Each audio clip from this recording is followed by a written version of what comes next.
Peanut butter and chocolate, two timeless flavors that were destined for each other. And when it comes to this duo, Reese's didn't just get it right, they've made it legendary. When H.B. Reese introduced his penny cup in 1928, he couldn't have foreseen it becoming Hershey's top-selling product, spawning countless spin-offs like Reese's Pieces, PB&J Popcorn, Big Cup, Take 5, and many more. Today, Reese's is everywhere. From lunchboxes to blockbuster movie nights, it's a true icon of the candy world. But how do these sweet and nutty cups come together? Join us as we take you inside the Reese's factory, where that classic combination is brought to life, one perfectly portioned cup at a time. From what began as a modest basement operation in 1928, now fly off production lines by the millions every day inside Hershey's giant chocolate factory in Hershey, Pennsylvania. They share floor space with legendary treats like the classic Hershey bar, those famous foil-wrapped kisses, and their other beloved sweets. H.B. Reese's humble penny cup now fuels a mind-boggling $3 billion annual business, and it's all powered by these little crunchy delights. They kick things off where you'd expect, with a whole lot of peanut butter. And to get that one-of-a-kind Reese's flavor just right, they go the extra mile to make their own tailored blend in-house from scratch. It'll be used for most of their candies, like Reese's Pieces and Cups. And they even make a spreadable version you can buy in jars at your local store. Every week, the factory receives super sacks of runner peanuts from the southeastern US states. Each of these massive bags weighs up to 2,500 pounds and contains more than 2 million peanuts. Production begins when special forklifts unload and lift the super sacks over a giant hopper before a worker opens the bottom of the bag. The peanuts then pour down through a funnel in a nutty avalanche that leads onto a ridged conveyor, where they're taken to a quick cleaning station. Cleaning is achieved through this de-stoner, a vibrating platform that shakes off any bits of rock, shell, or debris that may have come along for the ride, then buckets on the conveyor. Transport the clean peanuts into this giant tunnel roaster, where they travel through dry heat for 35 minutes at 289 degrees Fahrenheit. But did you know Reese's purposely over-roasts their peanuts just enough to bring out a bold, nutty flavor? The extra heat is what gives their peanut butter its signature granular texture, and taste fans can't get enough of. And funnily enough, this technique was first discovered by accident thanks to a faulty overheating roaster in H.B. Reese's original factory. What could have been a ruined batch turned out to be their unmistakable flavor breakthrough they still use to this day.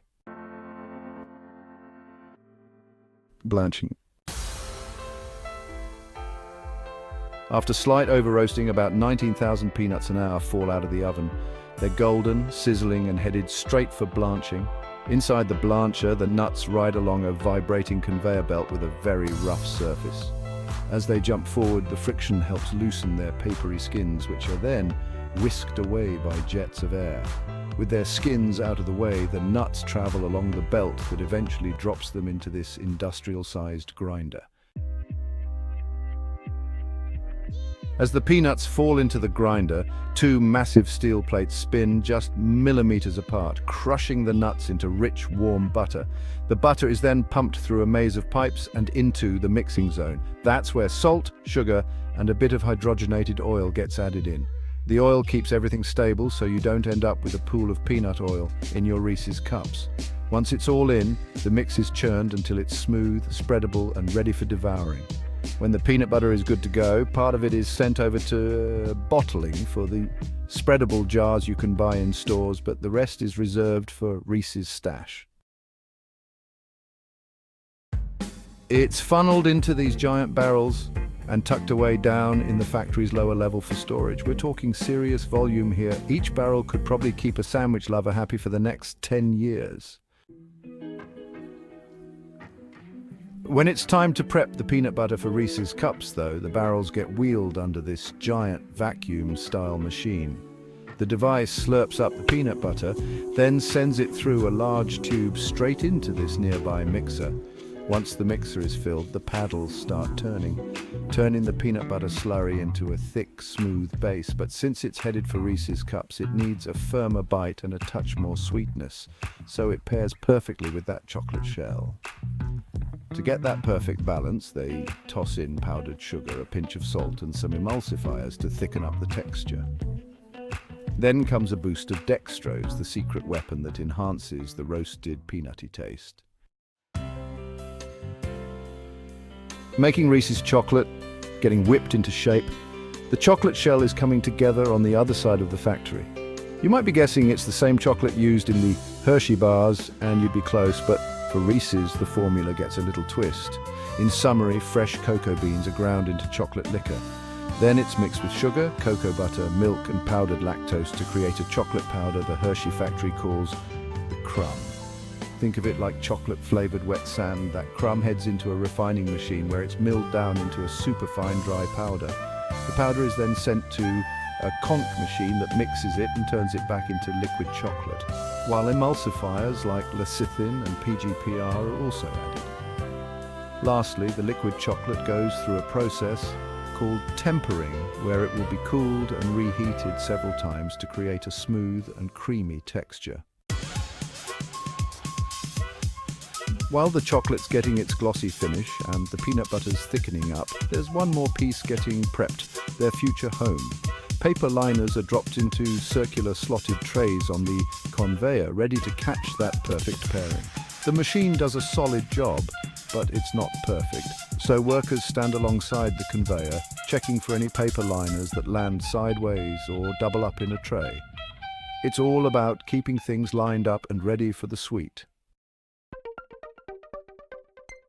Fresh from tempering, the liquid chocolate is poured into a towering dispensing machine perched above the line. As the paper-lined trays glide underneath, overhead nozzles drop in perfect shots of chocolate, building the base layer of every Reese's cup. And twin rows of jets work every other row, doubling the pace. Next, the chocolate gets hit with a quick blast of air from above, spreading it evenly across the bottom and up the sides. At the same time, the conveyor gives a gentle shake to help the chocolate settle just right. Now the star of the show makes its peanut butter filling, grand entrance. From the floor above, the peanut butter filling gets funneled down via gravity into the top of this extruder machine below. Inside the extruder, the machine pushes the filling out through circular tubes. Then sharp blades slice off perfectly round peanut butter portions called plugs, allowing each one to land in the center of the chocolate-lined cups passing below. Then the cups glide down the vibrating conveyor, giving each peanut butter plug a gentle shake so it nestles evenly into its new chocolatey home. With one last pour, the top layer of the chocolate is dropped in, capping off each cup as it moves beneath the depositor. Another blast of air smooths it all out, giving the top layer a picture-perfect finish with no bumps or swirls, just chocolate perfection. And just like that, the iconic Reese's Peanut Butter Cup is born, ready to ease the cravings of peanut butter junkies everywhere. But before anyone takes a bite, there's still a few more finishing touches before these treats hit the shelves.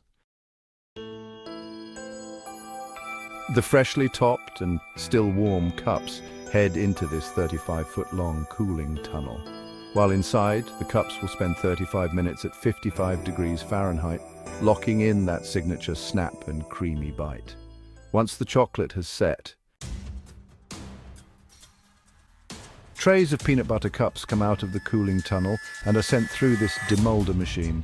A series of robotic claws then grab the individual cups and place them onto another conveyor. As the cups move along, they enter this rotating machine that separates them into pairs because, let's be honest, one Reese's cup just doesn't cut it. Now, the freshly paired cups get heat, sealed inside their unmistakable orange wrapper that officially makes them snack ready. With this machine cranking out around 800 pairs per minute, then it's into boxes, onto refrigerated trucks, and sent off to satisfy peanut butter and chocolate cravers all across the country. With their delectable combination, it's no wonder why Reese's cups have a cult following. Today, the Reese's universe is packed with numerous options, from pretzels to cookies and everything in between. What's your go-to Reese's? Let everyone know in the comments. Thanks for watching Made Vision. We'll see you next time.